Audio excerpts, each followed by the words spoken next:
Okay, welcome back. Hope you're all caffeinated. So it is my real pleasure to welcome our next speaker, Dr. Michael Frank. Dr. Frank is a professor in the psychology department at Stanford University and the director of the Symbolic Systems program. He studies children's language learning and development with a focus on the use of large-scale data sets to understand the variability and consistency of learning across cultures. He is a founder of the Many Babies Consortium and has led open data projects including Word Bank and the ongoing Levant project.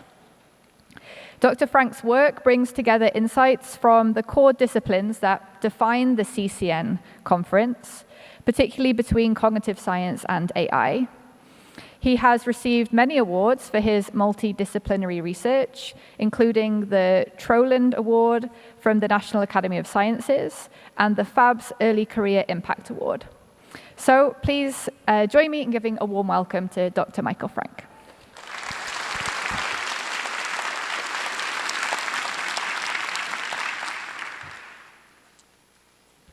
All right, thank you so much. It's really a pleasure and an honor to be here. Thanks so much to the organizers for the invitation.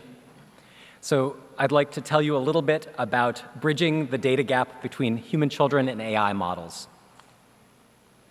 Recent progress in AI is inspiring, fascinating, oftentimes problematic in its social impacts. But can these tools tell us about the human mind?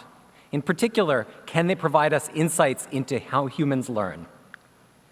Well, here's a picture of my 5-year-old son, Jonah. He was at a street fair this past weekend. He can't read yet, but with a little explanation, he figured out very quickly that this guy was asking him to play a game. And after a little prompting, he even told an appropriate joke. So if you want to know what the joke was, it was, where do cows go on a date? And the answer is the movies. So you agree with a little bit, at least, with the evaluation of the guy, and he got the free food and his sister ate it. So what does Jonah have in common with modern AI models?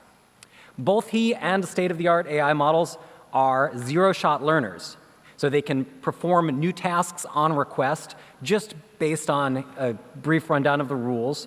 They can produce grammatical and contextually appropriate language, and they can do so even in multimodal, complex situations where they have to recognize and reason about objects. But there's a critical disanalogy between these systems. AI systems have been trained on vastly more data than Jonah has received in his life so far. And I'm going to run this argument first for language, but we'll come back to how we can make it more precise for vision as well. So by our best estimates, Jonah and other 5-year-olds have received between tens of millions and, let's say, at most hundreds of millions of words of training input. These estimates are imprecise, but they're based on a wide variety of diary studies, recordings, and transcripts. And so we have fair confidence that this is at least the right order of magnitude range.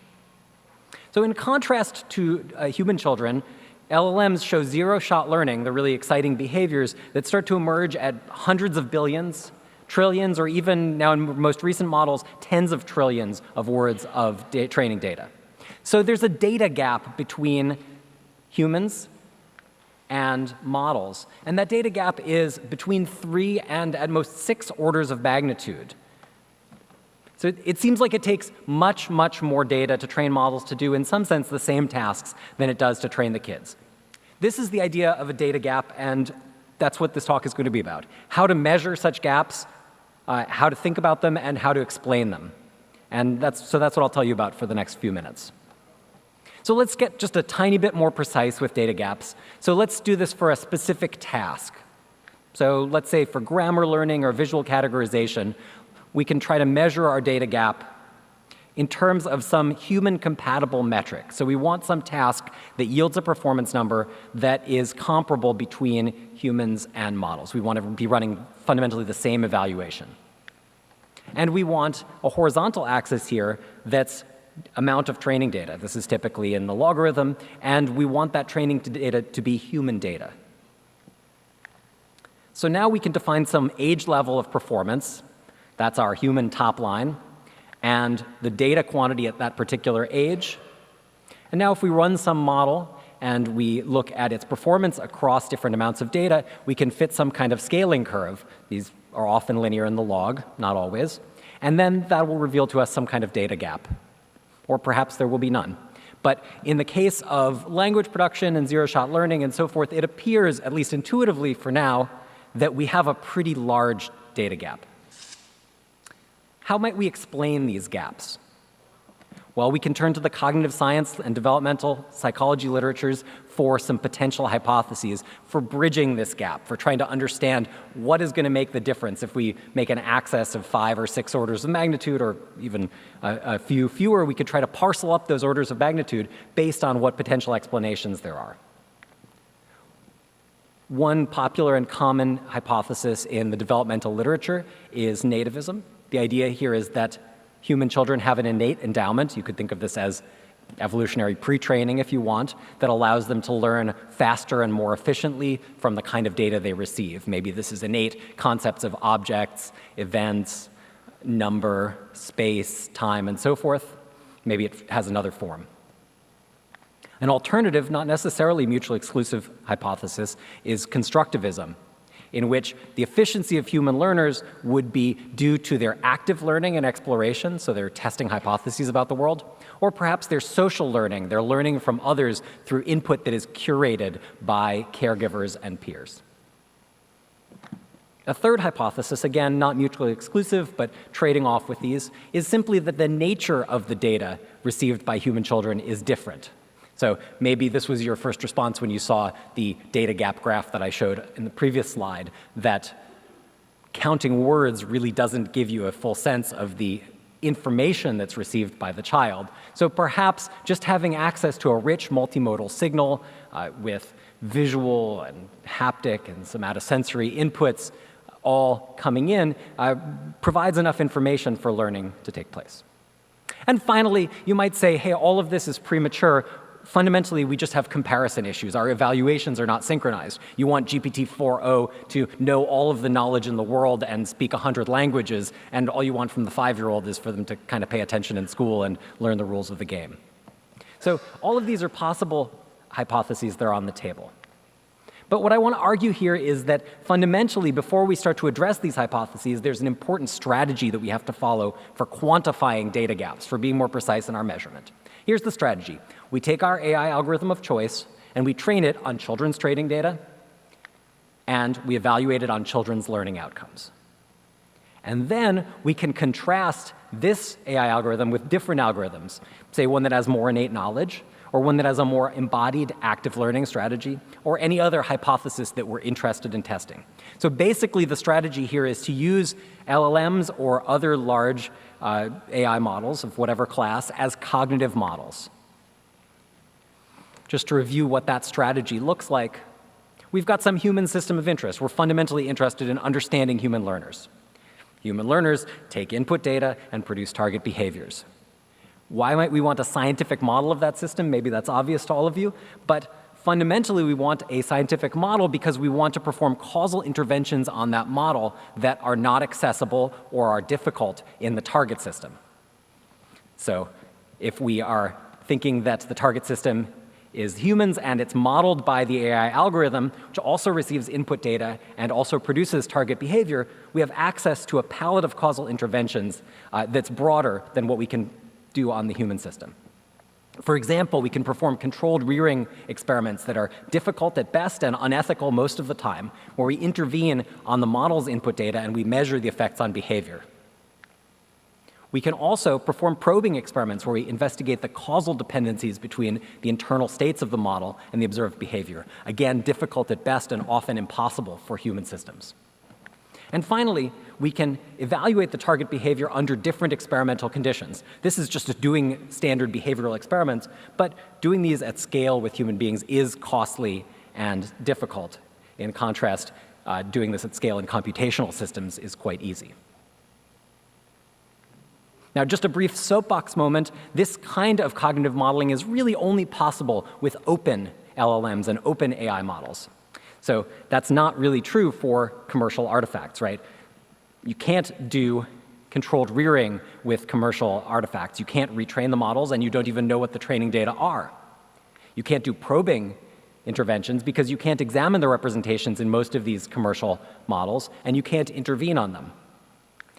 All you can do is evaluate behavior in new scenarios, and that is powerful and exciting and interesting, but critically, there's often no guarantee of reproducibility for the experimental results that you yield here. So just to illustrate this, there's I think quite a nice and interesting paper on using cognitive evaluations. This was an early paper evaluating GPT-3 by Binns and Schultz, and it's called Using Cognitive Psychology to Understand GPT. What I think it should have been named perhaps is Using Only Cognitive Psychology to understand GPT-3, because really the new generation of open models is more fit for this kind of cognitive modeling work. So how do we do cognitive modeling using this paradigm of training on kid data and evaluating on kid data? Well, critical to this is the data resources that we use, and that's what my lab fundamentally does. We build open data resources where we try to think about key psychological constructs involved primarily in language learning, but really in human development more broadly. And we create data resources that capture what we think are the key data sets around those constructs. In the case of language input that's overheard by or directed to children, we try to help create and curate corpus resources and video resources. We also archive experimental data about children's language processing. And our flagship data product is WordBank, which archives data from children around the world about their language outcomes measured holistically. So we can use these data resources to encapsulate and to extend this idea of training on kid data and evaluating on kid outcomes. And just a preview, we'll only get part of the way here today. We haven't really completed this cycle. This research program is quite new, but I hope to share a few of our interim results. So the talk has two parts. I'll start with developmental training data and then move briefly to developmental evaluation. So a first question that you might ask about this data gap argument in the domain of language is, hey, maybe you're comparing apples to oranges. Maybe kids' language input is especially good training data. It's rich, it's well curated. There's a whole literature in developmental psych on the quality of child-directed speech. It's grammatical, it's well-formed, it's slowed down, and so forth. So maybe if you trained LLMs on child-directed speech, they would actually do much better, and you wouldn't need nearly as much data as when you train on random internet junk. So we did this experiment. GPT-2 has quickly become a kind of useful Drosophila-type model organism for these kinds of training experiments. It's big enough to be kind of interesting. It's small enough to be retrainable. So we trained GPT-2 small on 29 million words from a number of different data sources. The first is the Child Language Data Exchange, which is our predecessor and inspiration. It's an open data repository for child language. So this is all of the English language transcripts of kids and caregivers or experimenters talking that is out there. We also then worried that there might be some issues, artifacts with Childis, which focuses on a smaller age range, so we resynthesized Childis via a corpus we call Tiny Dialogues. This is a GPT-4-generated corpus of dialogues between simulated kids and simulated caregivers, which is curricularized at different ages, so 2-year-olds, 4-year-olds, 8-year-olds, and so forth. You know, GPT-4 is laughably bad at knowing what a 2-year-old knows, but at least the language is simpler for the younger kids in this. And then we also trained on what's known as the BabyLM mix, which is a curated set of Wikipedia transcripts, books, a little bit of child language that's used in the BabyLM challenge, which is a really wonderful challenge for training small language models. We evaluated these trained models on Zorro, which is a grammar benchmark. It's a two-alternative forced choice between minimal pairs of grammatical and ungrammatical sentences. And we also used a word similarity measure from Cheng-Shu Shuang's work. So child-directed speech actually resulted in lower performance on both of these benchmarks. As you see here, Childis resulted in the lowest performance on both. Tiny Dialogues was better, especially on the word similarity metric, and the BabyLM mix yielded the highest performance, at least numerically. Furthermore, the developmental ordering of language in Childis was not useful. So we did not find evidence of curricularization effects here when we trained iteratively a number of sweeps on early language, then later language, then more complex language. In neither Childis nor Tiny Dialogues did we find a really large or useful effect. If anything, in Childis, we found that the age-ordered training was actually worse. This null effect of curricularization is actually found also in some really nice and systematic work on the BabyLM data set, so not on child data, but where they tried to curricularize BabyLM in a wide variety of creative ways. And you see here that basically all of the results there of those curricularization experiments were null. So we don't find, in other words, that the curricularization or type of data that kids are getting for language is the special sauce that leads them to learn faster. But there are real major limits to unimodal training data here, so we don't want to make too much of just these dialogues, these transcripts. What we want is multimodal data, ideally from the child's own perspective. So for years, my lab has been trying to create these kinds of multimodal data sets using egocentric video. So we put cameras on the heads of young children and record their daily experience. This is the SayCam resource, which is an open data set of egocentric video from 3 children. It's about 470 hours. 3 families recorded 2 hours a week from 6 to 30 months. That's the child's age. This is 640 by 480. It's a fisheye lens, relatively low quality audio because it was taped now quite a number of years ago. And this very onerous experiment was only performed by children of the developmental psychologists that contributed to this paper. These data are shared openly through databrary.org, which is a wonderful NIH-funded site for developmental video sharing, and they are accessible to any researcher via an institutional agreement. So you have to agree not to re-identify or share the data further, but then you can process these data. And when you look at these, you see videos that really recapitulate the kinds of descriptive analyses done by pioneers in this field like Linda Smith, Chen Yu, Karen Adolph, Dick Aslin, and others. So you see that children have tiny little dinosaur arms, and so objects are quite close to them, and the people around them tend to impinge on their visual experience by putting their hands in the child's field of view. So these are insights that have come out of papers by those authors and others. When we first began analyzing these data, and this is the work of Bria Long, who's now just started at UCSD, we were interested in characterizing the social information that the child had access to, generalizing some of those findings that had been in lab studies to the home and to the longitudinal context. And so we used, at the time, what was state-of-the-art OpenPose. Now, there are a number of successors, as you'll see, and we achieved decent performance in detecting both faces and hands on these videos. Recall was lower than precision, so we missed a lot of occlusions and so forth. But we found something that reiterated some conclusions in the literature, namely that children had much more access to the hands of the caregivers around them than the faces. So across the 3 children and across all ages, we saw more hands than faces. But when we tried to use these data for understanding children's category learning and then by extension their language learning, we found that they were in some ways insufficient. The videos were too low resolution for most segmentation models. You can see here, this is an unfine-tuned model on the left, and that's showing this book that the child is reading as pizza. The model did a little bit better after fine-tuning, but the category structure in the child's environment, as Linda Smith and others have observed, is very long-tailed. So most of the examples were just in a small number of categories, and the fine-tuning was only able to help with those. In addition, the view angle of this early camera often obscured exactly what children were interacting with because it couldn't capture their hands. And yeah, this is the Zipfian distribution point. Infants see some objects way more than others, and those were the only ones we could fine-tune too.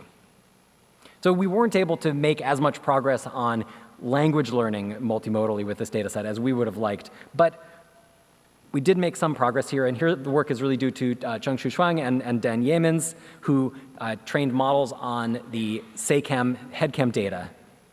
They were interested in the performance of unsupervised learning models on these data. So they used a variety of different contrastive learning algorithms, including SimClear and a number of others in that general family. And one of the many results in this very nice paper that they wrote about these data was that the SACAM-trained network actually achieved pretty good neural predictivity. So a couple of these different both static image and video-based unsupervised methods achieved decent performance. But we think of this as like kind of a glass half full, glass half empty result because it still didn't do as well as the either the unsupervised methods on ImageNet or a supervised method on ImageNet. So after they did this work, Zhengshu and Dan came to me and said, hey, you know, I know this was kind of a pain to get this data set that we're using, but could you actually just get more data and could it be higher quality? So that's what I want to tell you about next. I will mention that there's been another recent nice success on these data. So this is from Brendan Lake's lab. It's a very interesting paper looking at actually just one of the 3 kids and training some multimodal models, basically clip-style multimodal embedding models here, and you get some interesting proof of concept results from that as well. But as I hope I've made clear, these data have kind of significant limitations. So to address these, Bria led a team that has been working now for the last 4 years to initiate the BabyView project. So we worked with designers in San Francisco who helped us create a kid-friendly mount for a GoPro. And we used the ultra-lightweight GoPro Hero Bones, which is a nice stripped-down drone camera. These BabyView cameras, as we call them, are much easier to build than other units, and they're very easy to deploy. We have instructions online. If you're interested, it's got an Amazon shopping list and one 3D printed mount, and you can download this stuff. And we do it in about 15 minutes, but the first time it takes about an hour. You do a tiny little bit of soldering and some sewing, and then you've got a BabyView. And critically, this camera has a really nice field of view, as you'll see, but it also has internal motion units, accelerometer and gyroscope, to identify the child's own motion, which helps us more with this visual decomposition of what's child-generated versus world-generated motion. We now build bouquets of BabyViews. So we manufacture these at some scale and send them out to families in California and actually now around the world. And what we are aiming for ambitiously in this project, and we probably won't make it, but we're trying to get a full child year of video. So SACAM is about 400 hours, which is about 8 to 10% of waking life for a child. We want 4,000 hours, again, across many families, but that would be a full year of waking life. So here is just one example video from the data set. This was called like teeth. That was a dinosaur. Oh, it's a dinosaur? So this is Bria Long's daughter doing a dino puzzle here. And what you might notice immediately is the view angle is very different in this data set. So there's now about 100 degrees in the vertical field of view, which is about, it's pretty close to the vertical field of view for a kid of this age. And it allows us to capture what kids are doing with their hands as they interact with objects, and also the people that are often above them in the vertical field of view. So far, we have about 28 families contributing videos to this data set, and more being onboarded this summer. Some of them have actually contributed over 60 longitudinal hours of video in this most recent release. So we tagged the data in May, and we've got a 6-month embargo on release so that families can claw back videos if they don't want them released. But once that embargo is done, we'll put that first release on Databrary in November. The data collection in this project will be ongoing through September 25, if not longer, pending funding. And this data set includes some preschool videos as well. Do you want to be a real butter? I sure how.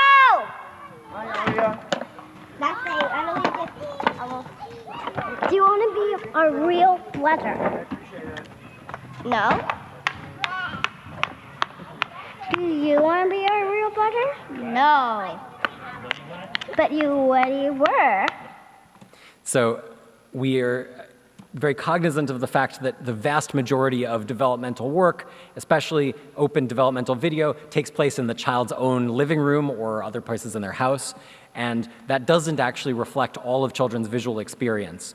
So we've worked with the on-campus preschool at Stanford to get broad consent for video sharing across a full classroom. And for the last year, we've also been tracking kids in the classroom, allowing them to wear the ladybug, as it's called, for a session every so often, collecting about 100 hours of video in this BabyView at Bing subset of the BabyView data set. Just to show you a little proof of concept here, we have actually transcribed these data using Whisper and diarized them so we have a sense of who's talking. These transcripts are not perfect, but the word error rates are not terrible. And we're able to look at how the grammatical complexity and the vocabulary and so forth of the different speakers changes across the different settings in the classroom. So this is just a fun way of showing what we're able to do by doing some automated characterization of data sets like this across contexts. And I think there's going to be a tremendous amount of potential as we use AI models to add annotation layers to these kinds of rich data sets. This is just really a proof of concept, but it shows variation in language across different activity contexts, most notably indoor play and outdoor play. Okay, so now we can go back to some of the questions that we were interested in using this new data set and try to ask them in a more precise way, including getting back to the topic of data gaps. So these higher resolution data sets have really some substantial advantages. We've evaluated a suite of pose detection models on the videos relative to gold standard annotations, not just of whether we got the face or the hands, but actually of all of the key points for all of the individuals in the images. And so this is average precision and recall for each model for both the COCO stuff validation, but also for BabyView validation. And what you see is that the BabyView frames are undoubtedly more complex for all of the models. But for the largest transformer models doing pose detection, we actually see that that gap closes, and we're getting pretty good F-scores here, above 0.8. So we're really doing a lot better, both because of the better videos and the bigger models that are available on pose detection. So here's just a little video of this. I'm not sure if the resolution is good enough, but if it is, you can see some of the skeletons that are being found by the pose detection algorithms, and you can see you're getting the kids and the adults, and even the hand of the child that's holding the book.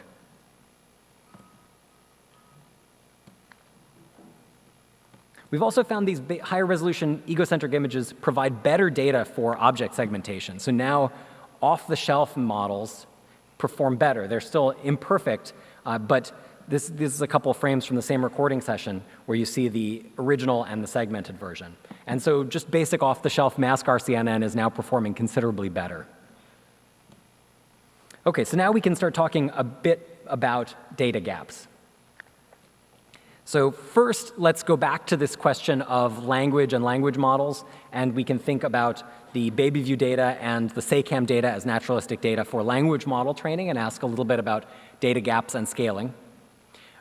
These are automated transcripts which are highly imperfect.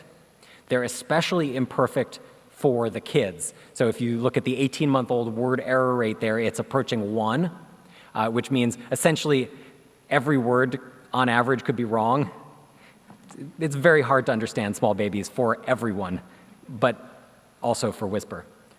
So that's all to say these are noisy data. Actually, they're probably less noisy data. In some way, they're incorrect data, but they're regularized by Whisper's language models.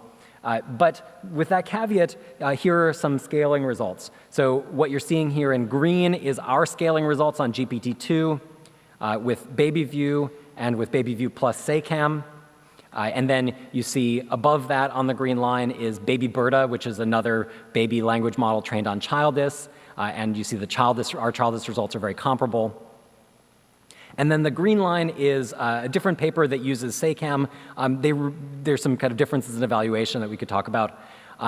But our scaling results here are kind of limited by the fact that there is not a clear human top line for this task. So we can't really tell you what the data gap is, but there is likely some data gap for grammar here. It seems pretty plausible that kids by 10 to the 8th words have a pretty strong grasp on grammar. And so it seems like this relatively low top line and even for Roberta models, this purple dot way out there on the right indicates that there's a pretty substantial data gap in this case. So we're still working on the grammar measurements to get this right, and I'll show you a little bit of that at the end of the talk. But it appears that there is still some data gap when we measure more precisely. It's probably not 6 orders of magnitude, but it's a good number here. And we can do the same thing for computer vision models on BabyView plus SACAM to try to measure data gaps. So here again, we can ask how our models perform as they learn from increasing amounts of developmental egocentric video data. So just to be clear here, this is SACAM plus BabyView. It's about 900 hours of developmental video. And we can then train on subsets, a random sample of 1%, 5%, and so forth, up to 100% of the data. And for these experiments, we use DynoV2, which is a self-supervised transformer. It has been used in a variety of these. It's in many ways, I think, a decent vanilla baseline that's close to the state of the art. And here we evaluate on a variety of different downstream tasks. So object classification, depth estimation, semantic segmentation, trying to really understand what models trained on egocentric video are capable of. And here we really do find actually quite substantial data gap. So here we're plotting the hours of video, the performance by hours of video, performance in ImageNet object category recognition, top 1 accuracy and top 5 accuracy. We've got a human top line for adults. In top 5 accuracy, it's very high. And ImageNet pre-trained DynoV2 also has very high top line accuracy here. But the BabyView and SACAM pre-training doesn't do all that much. The scaling here is really quite shallow. And that's not just due to the fact that our egocentric videos are not awesome. Actually, the scaling looks quite consistent with training on Ego4D, which is a curated data set of adults' egocentric video. That's about 4,000 hours, so that's really draws out the scaling curve quite far. And if anything, Ego4D is a little, would be on a little shallower line than the BabyView data. So there's very clearly a data gap here. So that data gap line there is around 2.5 years worth of visual experience, and it's pretty clear that our scaling is not going to catch up for several orders of magnitude, 2 to 3 orders of magnitude for this curve. And if anything, the scaling performance is worse for depth estimation and semantic segmentation. We're finding that the frames from these developmental egocentric videos, and maybe egocentric video more generally, is actually quite hard to learn from. We see a real evidence for a data gap. Now, one first thought is that there's quite a bit of redundancy in these videos that makes them quite hard to learn from. They're videos rather than stills, and the assumption that each still is independent is being violated. A nice recent preprint by Amin Orhan suggests that going with video models, these things here push you up off the scaling curve for pure image models by a little bit. But my read is that that's unlikely to take us all the way here, and we need more efficient learning models to learn visual representations from these kinds of data. Okay, but I still haven't shown you how we should be evaluating these models. So top 1 accuracy, top 5 accuracy, this is not really the right task for evaluation. So in some sense, I'm showing you better scaling results, but the vertical axis is not correct yet. So how should we be evaluating models? Now let's turn and just talk briefly about evaluation. I first got involved in this evaluation field because there was a period kind of last year, a little bit earlier, maybe during the spring, when there were a lot of tweets on the internet, and this is probably not a good reason to change your research program, but there were a lot of tweets that looked like this. I let GPT-6 watch Disney's Moana, it cried at the end, it has true human emotions. This is not a real tweet. I didn't want to call anybody out on this, but there was a lot of this stuff going on. So people were basically taking anecdotes about LLM's performance to be a diagnostic of cognitive capacities. So the literature has come a long way since then. AI years are roughly like dog years, so 2023 is about 15 years ago in AI time. But I still think it's worth reflecting on the fact that we can use basic psychometric principles from cognitive science to evaluate models. And here are a few of these inspired by developmental psychology. Because in developmental psychology, we've actually had to grapple with this challenge of evaluating alien intelligence for a very long time. Right? Babies are also alien intelligences. And we know that when we evaluate babies, we use words like Blicket and DAX and Gazer. We use novel materials because we're worried about babies having data contamination, which of course we're worried about with LLMs too. We worry that both the babies and the LLMs come into our experiment with knowledge about the stimulus that we can't predict or measure, and that's going to confound our evaluation. We also know in developmental psychology that we use schematic stimuli for evaluation. We don't just do this because they're cute, although they are. We do it because we want to minimize the number of irrelevant cues that could help a child, and by extension an LLM, reason about a particular problem. And indeed, when people use these very stripped down geometric reasoning type of challenges for LLMs, they typically find worse performance than in more contextually rich types of setups, and that's consistent with kids. Probably shouldn't even be mentioned to this audience, but a lot of these early evaluations did not have control conditions, and that's pretty much a prerequisite of any kind of cognitive evaluation. You want to make sure that the active ingredient you think you're measuring is in fact the one that leads to the performance that you measured. Similarly, using multiple tasks and measures to triangulate the same latent construct is critical to avoid issues in a single evaluation leading to over or underestimation of the construct. And finally, measuring dose-response functions in both learning input and in treatment strength in order to really understand the relationship between a proposed input or a proposed treatment and the behavior that you see. So we've tried to put some of these evaluation principles into action in some of our work. One other basic principle that we've used with kids all the time is just to try to ask questions about evaluation in the simplest way possible. And so this is a collaboration with Jen Hu at Harvard.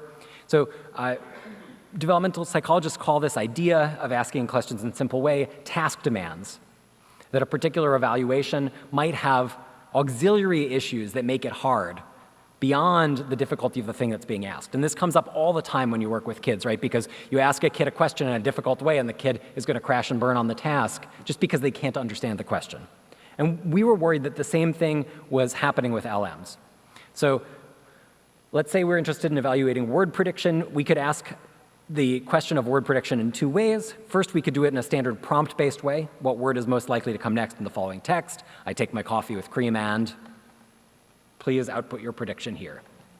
Right. The alternative is to use a more implicit measure. I take my coffee with cream and sugar and do something like evaluating the behavioral response or the likelihood in the model under the word sugar. And for both human agents and artificial agents, these two types of evaluations have different task demands. The high demand prompt-based evaluation involves interpreting a question, making the target prediction, but also transferring the prediction appropriately or producing the prediction appropriately after the prompt. In contrast, some kind of sentence comprehension and reaction time or just next token prediction and log likelihood is much easier. Okay, that sounds like it's just a overall shift in the intercept of performance. But for humans, it's not just an intercept shift. There's actually an interaction, because adults don't have any trouble with harder questions, but kids do. Less capable agents do. And we hypothesized that the same thing was going to be true for less capable models. In other words, if we're trying to evaluate models developmentally, we need to ask simple questions, because hard questions are hard for less capable models. We predicted that in the high task demand conditions, the less capable models would selectively fail. And that's precisely what we saw in the word prediction task. So here's a variety of open LMs, and we see in a metalinguistic case, performance is much worse than in the low task demand direct evaluation case. So you see this demand gap characteristically on the right. And that was true in a grammaticality judgment case, and I'm not showing it here, but it was also true in a reasoning task as well, a kind of matrix reasoning equivalent that we used.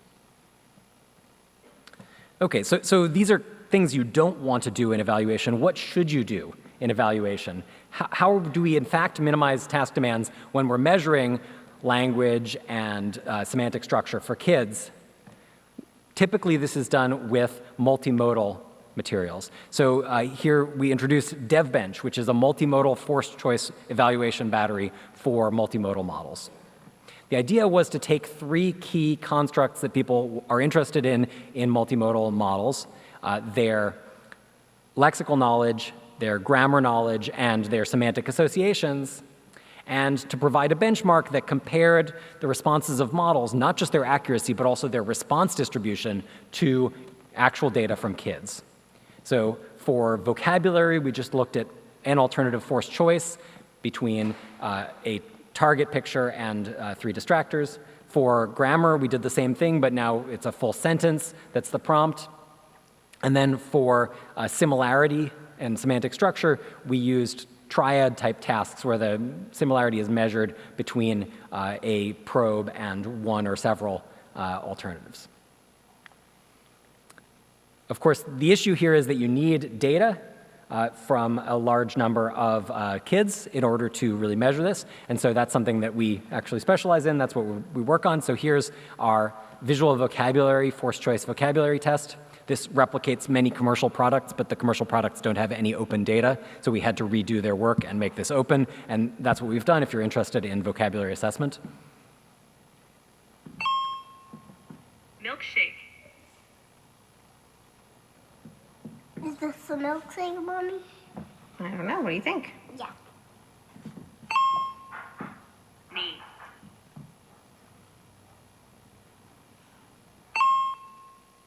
This is Bria Long's daughter and son in a not realistic evaluation scenario. This is just our pilot video, but they were being cute, so we wanted to put them in.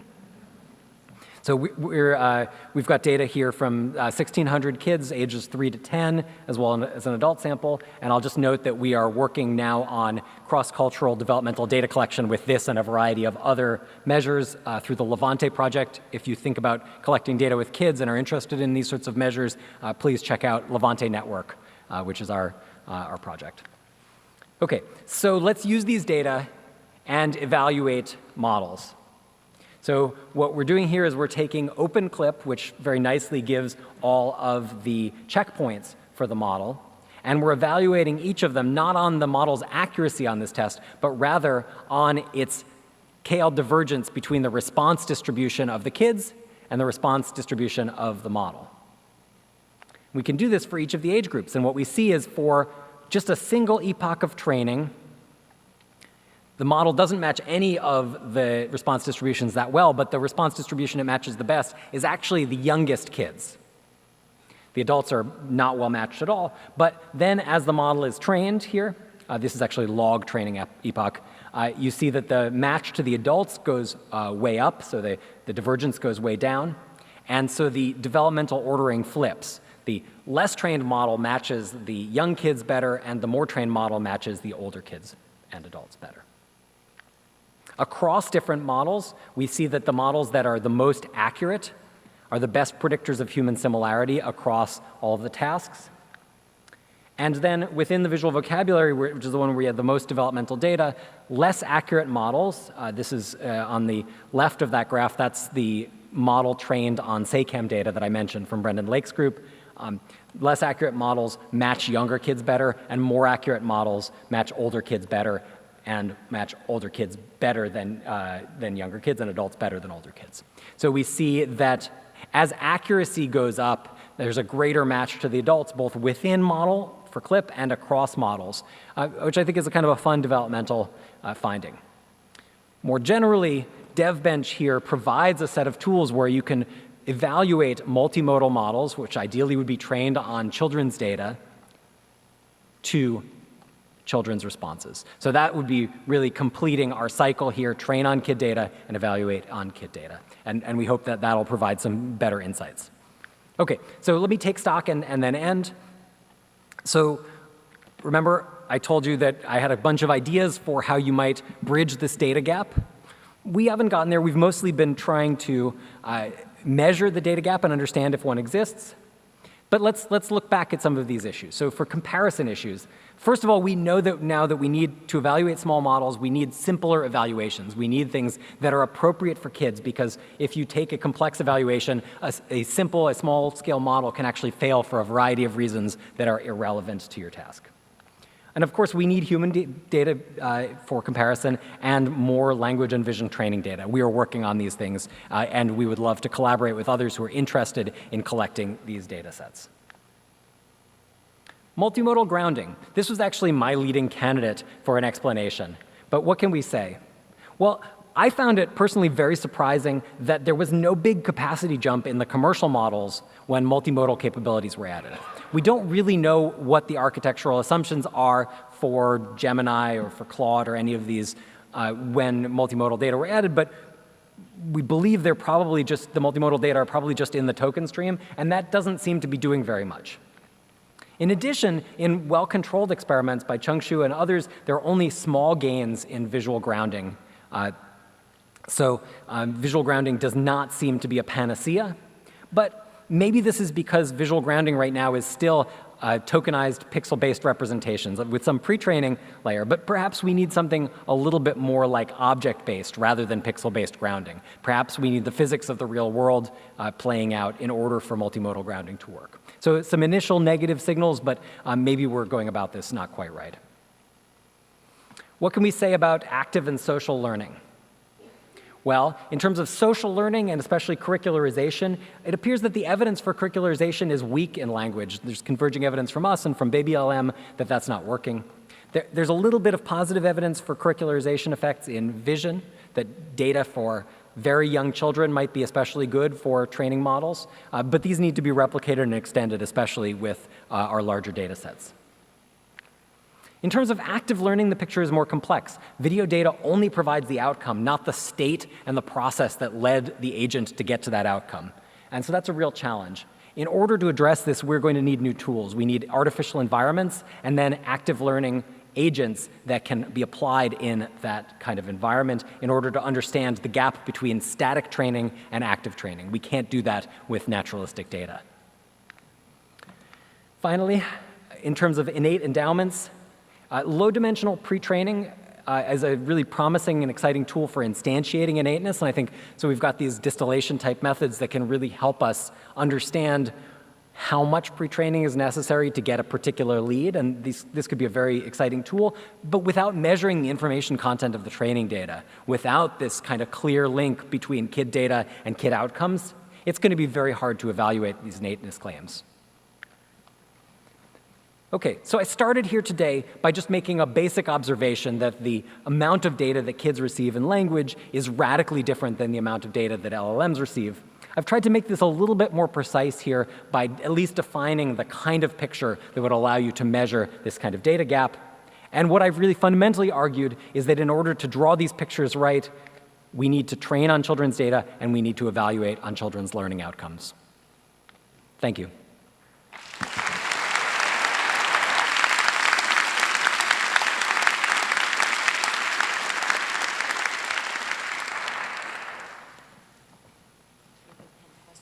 Yeah, I'm happy to take any questions. We have a few minutes. So. Hey, Thank you. Yeah. Enjoyable talk. I always enjoy the kid videos. That's fun. So I have a question about the overall sort of approach that you're taking of using cognitive modeling with these AI models. And the question I have is, so yesterday we saw how the Anthropic Claude model generates something that looks like human behavior. But if we were to use that model to draw any sort of insight into what the internal dynamics of a human brain are, we come to very sort of wrong conclusions, right? Because what we saw is that, you know, if you took the talk from yesterday and sort of applied it to a human, if you had a kid who was antisocial and bullying his classmates, what it would tell us is we should go in and somehow label the feature map that identifies the Golden Gate Bridge, you know, activate that a little bit more, and now the kid will identify as the Golden Gate Bridge and stop bullying his classmates, right? But that's clearly a bad sort of insight from the model based on the different internal dynamics and the different structure of that AI model compared to the human. So how do you think about that sort of mismatch between the internal dynamics in a human brain relative to the internal dynamics in an AI model, even in the case where they both generate similar behavioral outcomes?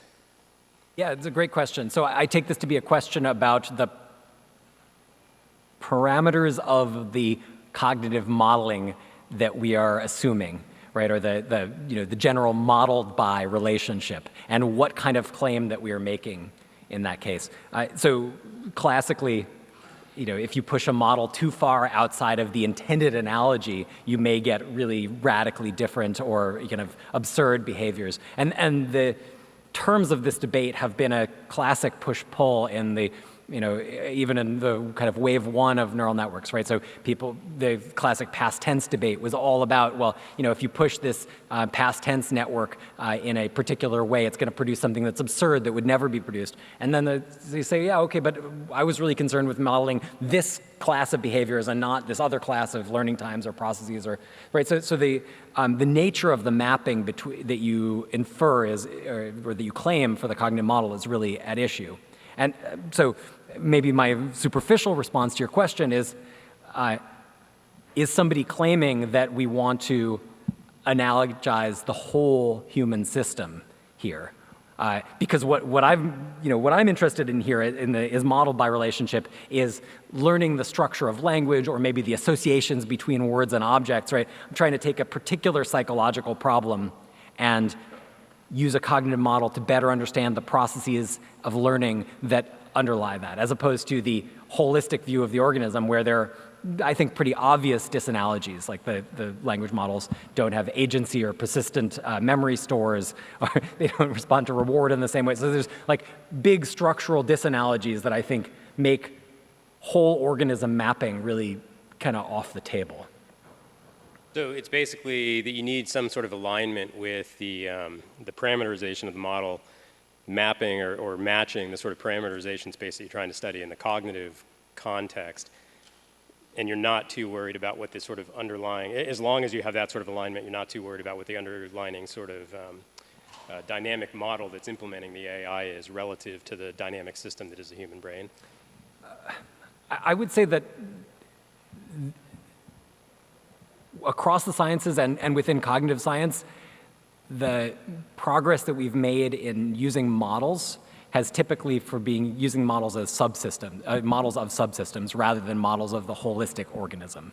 And it's tempting because of the wide variety of behaviors that can be produced by new LLM-type agents to immediately jump to a full organism comparison, and I think that's probably problematic for the reasons you're citing as well as many others. I would focus in on well-measured and clear targets in cognitive subsystems. Thank you.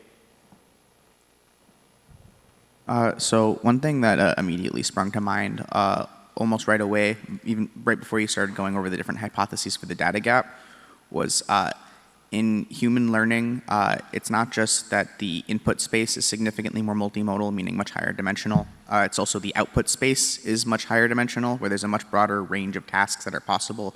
And also the input space, it's not that the inputs are, I guess, linear like a vector. They're all very densely related, where words are related to images and sounds and smells and tactile sensations, and every single type of sensation can directly link to every other type of sensation. So because there's a much more dense style of information being delivered, and then that information being put into a much broader output space, I guess I'm struggling to see a lot of the links that you're talking about.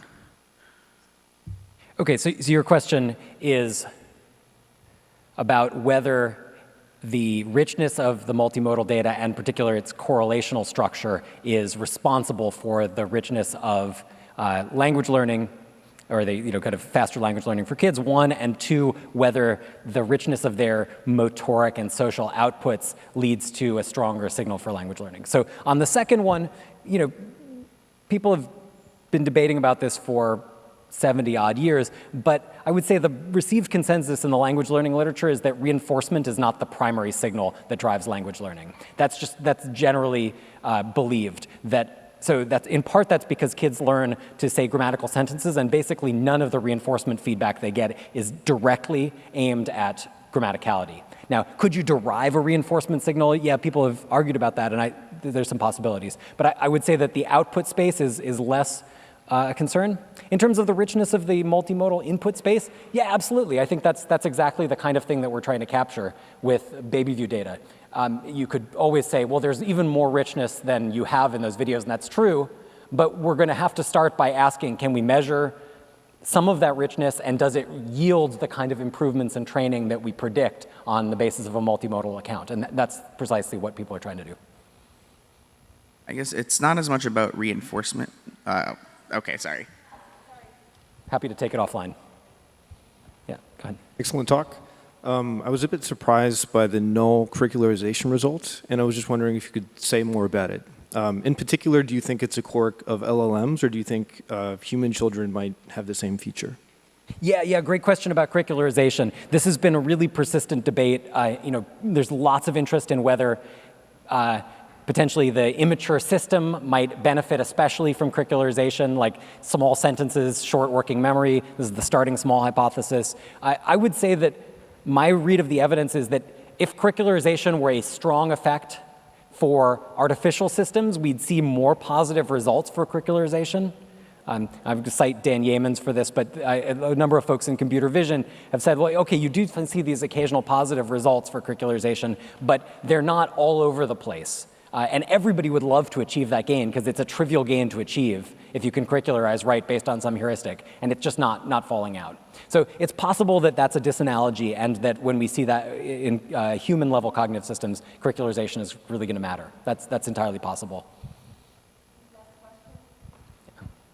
Hey, Mike, fantastic talk, really inspiring. And I would like you to speculate a little bit about the optimization procedures themselves. You're kind of working against, even in the case of curricularization, you're working against this IID assumption that is underlying all the optimization that you're doing. And I'd just like you to talk about if you think that is important, when you might think that is important to kind of break that assumption of an IID distribution, and yeah, just your general thoughts. Yeah, great question. So IID in everything, right? IID within documents and across documents, episodes of learning. So curricularization is largely IID in across documents. That is like take something from a young child and from an adult, and you shouldn't be able to switch their places.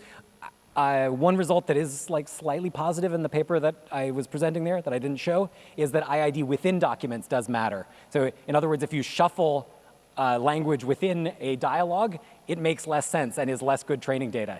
And I think that's entirely consistent with the psychological literature and actually is really important for learning. This is well, you asked for speculation and here you have it. I think that dialogue, the building up of common ground in communication, is a really key driver of language learning.